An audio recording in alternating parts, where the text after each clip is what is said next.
성도 여러분, 오늘도 주님 안에서 평안한 아침을 맞이하셨습니까? 1월 20일 화요일에 TKPC 새벽 묵상을 시작하도록 하겠습니다. 오늘 우리가 볼 말씀은 창세기 27장과 28장의 말씀입니다. 야곱이 축복을 가로채는 아주 긴박한 장면, 그리고 도망자 신세가 되어서 하나님을 만나게 되는 감동적인 장면이 이어지고 있습니다. 우리 세 번역으로 함께 읽으실 텐데요. 먼저 두 가지 간단하게 주목해 보고 그 다음에 우리 통독 말씀으로 들어가 보죠. 첫 번째는 이삭의 반응입니다. 27장 33절에 나오는데요. 자신의 계획이 틀어지고 하나님의 섭리가 개입했다는 것을 깨달았을 때 이 개역개정 성경은 심히 크게 떨며라고 그렇게 말을 했는데 세 번역은 조금 더 생동감 있게 크게 충격을 받고서 부들부들 떨면서 이렇게 번역을 했습니다. 인간의 고집이 꺾이게 될 때 오게 되는 이 공포와 전율이 좀 더 생생하게 느껴지고요. 두 번째는 28장 12절에 나오는 사닥다리입니다. 개역개정에서는 여러분 잘 아시는 대로 이것을 사닥다리라고 번역을 했는데 새 번역은 이것을 층계라고 그렇게 번역했습니다. 좁고 위태로운 사다리가 아니고 이 고대 신전의 지구라트처럼 땅과 하늘을 잇는 굉장히 거대하고 안정적인 이제 그런 계단을 의미하거든요. 어느 게 맞는지는 정확하게 알 수는 없습니다. 그런데 이 두 가지 생각이 사실은 그림에도 많이 반영이 되어 있습니다. 여러분들께서 혹시 야곱의 꿈, 야곱의 베델 환상 이런 것들을 검색해 보시면 여러 가지 그림이 나올 텐데요. 어떤 그림은 이렇게 우리가 익히 아는 개역개정판처럼 사다리 모양으로 그림을 그려놓는 반면에 또 다른 경우에는 아마 이런 그림도 보신 적 있을 거예요. 돌로 만들어진 계단 모양으로 이렇게 그려놓은 것도 보실 수가 있을 겁니다. 아마 영어 성경도 이걸 사닥다리로 번역한 경우도 있고 층계로 번역한 경우도 있어서 아마 이렇게 다양한 그림이 있는 것 같습니다. 여러분들께서 혹시라도 이런 그림을 보셨을 때 왜 여기는 사다리가 아니야? 라고 궁금해 하실 수도 있는데 어떤 번역은 이것을 층계, 계단이라고 번역했다라는 것을 알고 말씀을 보시면 또 그림을 보시면 아마 더 이해하기가 쉬워지실 것 같습니다. 약간의 차이가 있는데요. 큰 의미의 차이는 없습니다. 아무튼 이런 것들을 좀 생각해 보시면서 우리 도망자 야곱과 함께 이 층계 앞에 서는 마음으로 오늘 말씀 함께 읽어보도록 하겠습니다. 이삭이 늙어서 눈이 어두워 잘 볼 수 없게 된 어느 날 맏아들 에서를 불렀다. 나의 아들아. 에서가 대답하였다. 예, 제가 여기에 있습니다. 이삭이 말하였다. 얘야 보아라. 너의 아버지가 이제는 늙어서 언제 죽을지 모르겠구나. 그러니 이제 너는 나를 생각해서 사냥할 때에 쓰는 기구들, 곧 화살통과 활을 메고 들러 나가서 사냥을 해다가 내가 좋아하는 별미를 만들어서 나에게 가져오너라. 내가 그것을 먹고 죽기 전에 너에게 마음껏 축복하겠다. 이삭이 자기 아들 에서에게 이렇게 말하는 것을 리브가가 엿들었다. 에서가 무엇인가를 잡아오려고 들로 사냥을 나가자 리브가는 아들 야곱에게 말하였다. 얘야, 나 좀 보자. 너의 아버지가 너의 형에게 하는 말을 내가 들었다. 사냥을 해다가 별미를 만들어서 아버지께 가져오라고 하시면서 그것을 잡수시고 돌아가시기 전에 주님 앞에서 너의 형에게 축복하겠다고 하시더라. 그러니 얘야, 너의 어머니가 하는 말을 잘 듣고 시키는 대로 하여라. 염소가 있는 데로 가서 어린 것으로 통통한 놈 2마리만 나에게 끌고 오너라. 너희 아버지가 어떤 것을 좋아하시는지 내가 잘 아니까 아버지가 잡수실 별미를 만들어줄 터이니 너는 그것을 아버지께 가져다 드려라. 그러면 아버지가 그것을 잡수시고서 돌아가시기 전에 너에게 축복하여 주실 것이다.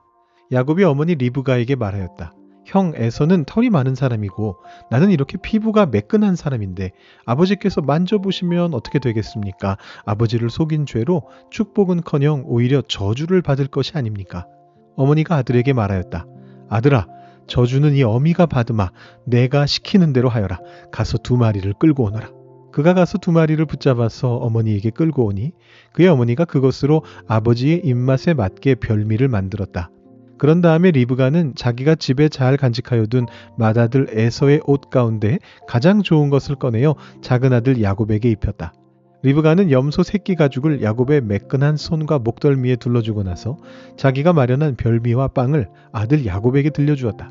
야곱이 아버지에게 가서 아버지 하고 불렀다. 그러자 이삭이 나 여기 있다 아들아 너는 누구냐 하고 물었다. 야곱이 아버지에게 말하였다. 저는 아버지의 맏아들 에서입니다. 아버지께서 말씀하신 그대로 하였습니다. 이제 일어나 앉으셔서 제가 사냥하여 온 고기를 잡수시고 저에게 마음껏 축복하여 주시기 바랍니다. 이삭이 아들에게 물었다.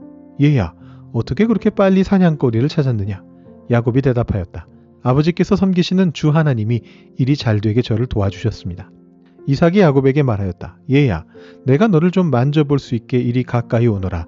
내가 정말로 나의 아들 에서인지 좀 알아보아야겠다. 야곱이 아버지 이삭에게 가까이 가니 이삭이 아들을 만져보고서 중얼거렸다. 목소리는 야곱의 목소리인데 손은 에서의 손이로구나. 이삭은 야곱의 두 손이 저의 형 에서의 손처럼 털이 나 있으므로 그가 야곱인 줄을 모르고 그에게 축복하여 주기로 하였다. 이삭은 다짐하였다. 네가 정말로 나의 아들 에서냐? 야곱이 대답하였다. 예, 그렇습니다. 이삭이 말하였다. 나의 아들아, 네가 사냥하여 온 것을 나에게 가져오너라. 내가 그것을 먹고서 너에게 마음껏 복을 빌어주겠다. 야곱이 이삭에게 그 요리한 것을 가져다가 주니 이삭이 그것을 먹었다. 야곱이 또 포도주를 가져다가 따르니 이삭이 그것을 마셨다. 그의 아버지 이삭이 그에게 말하였다. 나의 아들아, 이리 와서 나에게 입을 맞추어다오. 야곱이 가까이 가서 그에게 입을 맞추었다. 이삭이 야곱의 옷에서 나는 냄새를 맡고서 그에게 복을 빌어주었다. 나의 아들에게서 나는 냄새는 주님께 복받은 밭의 냄새로구나. 하나님은 하늘에서 이슬을 내려주시고 땅을 기름지게 하시고 곡식과 새 포도주가 너에게 넉넉하게 하실 것이다. 여러 민족이 너를 섬기고 백성들이 너에게 무릎을 꿇을 것이다. 너는 너의 친척들을 다스리고 너의 어머니의 자손들이 너에게 무릎을 꿇을 것이다. 너를 저주하는 사람마다 저주를 받고 너를 축복하는 사람마다 복을 받을 것이다. 이삭은 이렇게 야곱에게 축복하여 주었다. 야곱이 아버지 앞에서 막 물러나오는데 사냥하러 나갔던 그의 형 에서가 돌아왔다. 에서도 역시 별미를 만들어서 그것을 들고 자기 아버지 앞에 가서 말하였다. 아버지, 일어나셔서 이 아들이 사냥하여 온 고기를 잡수시고 저에게 마음껏 축복하여 주시기 바랍니다. 그의 아버지 이삭이 그에게 물었다. 너는 누구냐? 에서가 대답하였다. 저는 아버지의 아들, 아버지의 맏아들 에서입니다. 이삭이 크게 충격을 받고서 부들부들 떨면서 말을 더듬거렸다.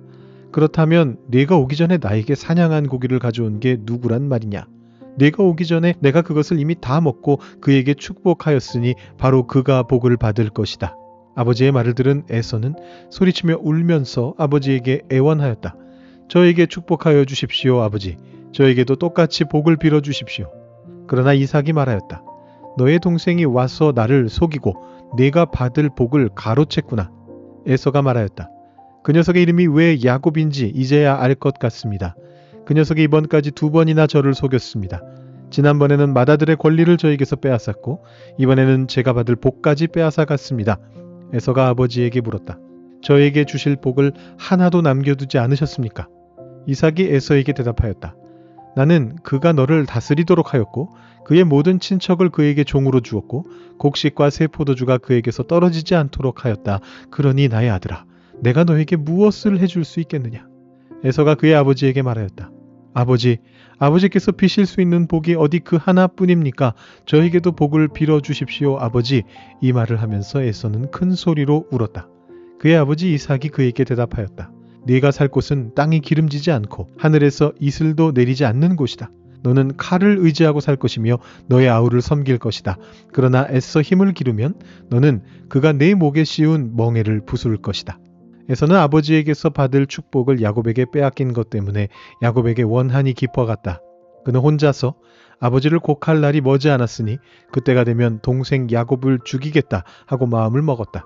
리브가는 맏아들 에서가 하고 다니는 말을 전해 듣고는 작은 아들을 불러다 놓고서 말하였다. 너의 형 에서가 너를 죽여서 한을 풀려고 한다. 그러니 나의 아들아, 내가 시키는 대로 하여라. 이제 곧 하란에 계시는 라반 외삼촌에게로 가거라.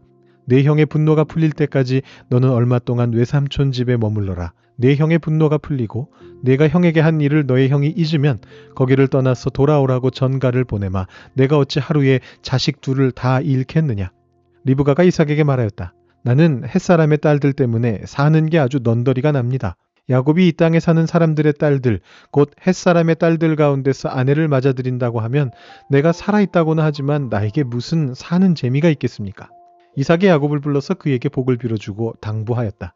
너는 가나안 사람의 딸들 가운데서 아내를 맞이하지 말아라. 이제 곧 밧단 아람에 계시는 부두엘 외할아버지 댁으로 가서 거기에서 너의 외삼촌 라반의 딸들 가운데서 네 아내가 될 사람을 찾아서 결혼하여라. 전능하신 하나님이 너에게 복을 주셔서 너로 생육하고 번성하게 하시고 마침내 네가 여러 민족을 낳게 하실 것이다. 하나님이 아브라함에게 허락하신 복을 너와 네 자손에게도 주셔서 네가 지금 나그네 살이를 하고 있는 이 땅, 하나님이 아브라함에게 주신 이 땅을 네가 유산으로 받을 수 있도록 해주시기를 바란다. 이렇게 복을 빌어준 뒤에 이삭은 야곱을 보냈다. 야곱은 밧단 아람으로 가서 라반에게 이르렀다. 라반은 아람 사람 부두엘의 아들이며 야곱과 에서의 어머니인 리브가의 오라버니이다. 에서는 이삭이 야곱에게 복을 빌어주고 그를 밧단 아람으로 보내어 거기에서 아내감을 찾게 하였다는 것을 알았다.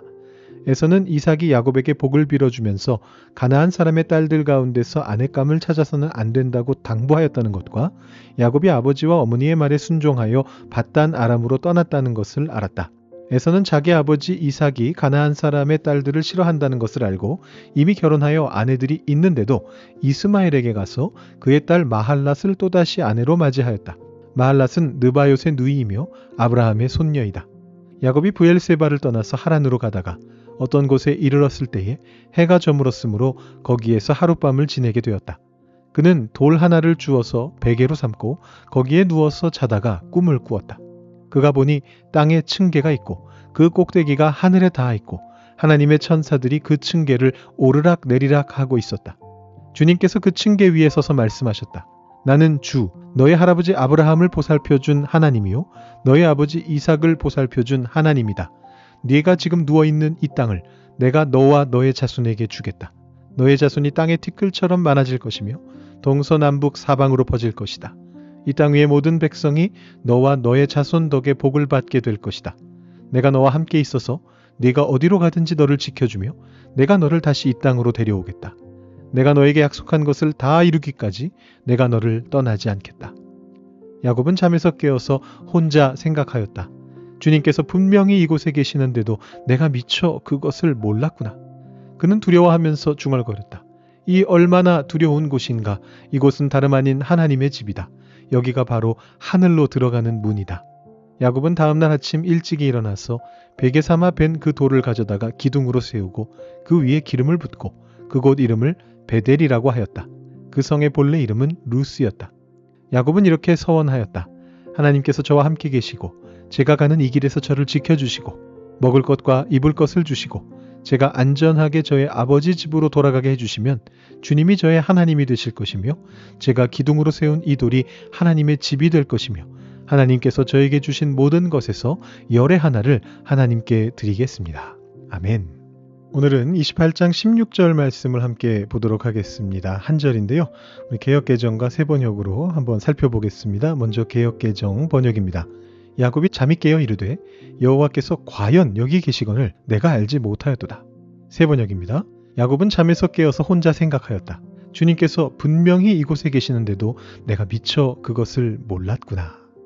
이 본문은 야곱이 형 에서를 피해 도망치다가 베델에서 돌을 베고 자던 중에 하나님을 만나는 그런 장면입니다. 잠에서 깬 야곱의 고백에서 이 개역개정과 새번역 사이에 미묘한 차이가 있습니다. 개역개정을 보시면 여호와께서 과연 여기 계시거늘 이렇게 이제 말을 하신 거로 나옵니다.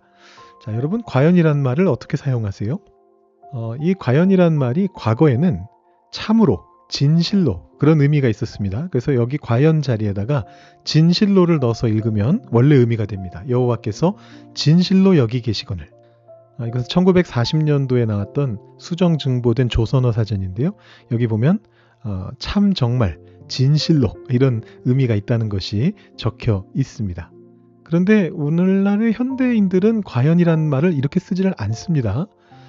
표준국어대사전을 살펴보면 두 가지 뜻이 나오는데 아닌 게 아니라 정말로 주로 생각한 것과 실제가 같은 것을 확인할 때 쓴다. 과연 그렇구나 이런 용도로 쓰거나 혹은 반대로 결과에 있어서도 참으로 이건 어떤 경우냐면 과연 그럴까? 이런 표현이거든요. 이 두 가지 용도로만 우리가 현대의 과연이라는 표현을 쓰고 있습니다.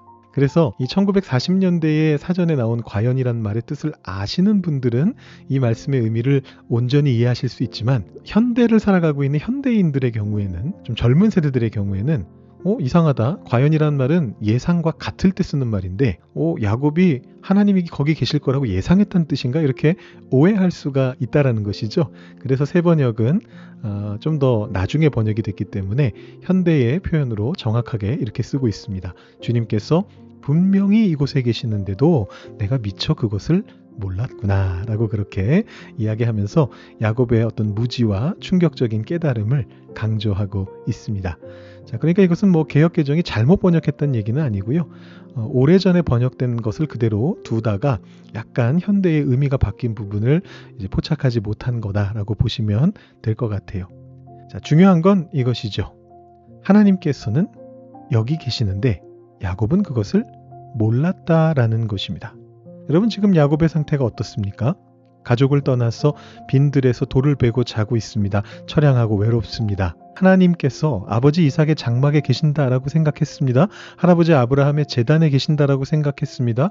그런데 죄를 지어 도망친 이 차가운 길바닥 여기에는 하나님이 계실 거라고 미처 생각하지 못했어요. 그런데 그가 몰랐던 것일 뿐이지 하나님은 분명히 거기에 계셨습니다. 여기서 한번 상상력을 발휘해 보겠습니다. 아까 말씀드린 것처럼 새 번역은 야곱이 꿈에 본 것을 좁은 나무 사다리가 아니라 돌로 만들어진 아주 거대한 층계로서 그렇게 번역하지 않았습니까? 그리고 야곱은 무엇을 베고 자고 있었습니까? 평평한 돌을 베개로 베고 자고 있었습니다. 저는 이런 상상을 한번 해봅니다. 어쩌면 야곱이 베고 잔 그 돌이 길가에 굴러다니는 돌멩이가 아니라 하나님께서 서 계신 저 높은 하늘로부터 땅까지 내려온 이 하늘 층계의 맨 마지막 단은 아니었을까요? 이 그림처럼 말입니다. 제가 한번 이 그림을 만들어 달라고 AI한테 부탁을 해봤는데요. 맨 마지막 단을 베고 자고 있는 야곱의 모습입니다. 물론 상상입니다. 야곱은 자신이 가장 비참한 밑바닥에 떨어져서 돌바닥에 머리를 박고 있다고 그렇게 생각했습니다. 하지만 사실 그는 이미 그에게 내려와 있는 천국 계단의 첫 번째 단을 베고 있었던 것입니다. 하나님과 연결되어 있었으나 미처 몰랐을 뿐입니다. 잠에서 깬 야곱은 그 돌을 기둥으로 세우고 기름을 부은 뒤에 고백합니다. 여기가 하나님의 집 벳엘이로구나 라고 그렇게 고백합니다. 성도 여러분, 우리의 삶도 때로는 돌베개를 벤 것처럼 딱딱하게 시리게 느껴질 때가 있습니다. 병상에서, 실패의 현장에서, 혹은 지독한 외로움 속에서 하나님은 어디 계신가 이렇게 묻게 되기도 합니다. 그러나 여러분, 꼭 기억하십시오. 여러분께서 누워있는 그 자리가 설령 거기가 고통의 자리일지라도 하나님께서 안 계신 곳이 아닙니다. 하나님은 분명히 거기 계십니다. 우리가 미처 깨닫지 못할 뿐입니다. 오늘 여러분이 흘리는 그 눈물의 자리가 하나님께서 내려오신 은혜의 층계, 그 첫 번째 계단임을 기억하십시오. 오늘 야곱처럼 하나님이 여기 계시는군요 라고 깨닫게 되는 영적인 눈이 열려지실 수 있기를, 그래서 오늘 하루도 그 주님께서 서 계신 곳을 바라보며 주님과 동행하실 수 있는 여러분들 되시기를 주님의 이름으로 축복을 드립니다. 그럼 이 시간 하나님 말씀 조금 더 묵상해 보신 후에 기도해 보시고 오늘 하루를 은혜 가운데 시작하실 수 있기를 바랍니다.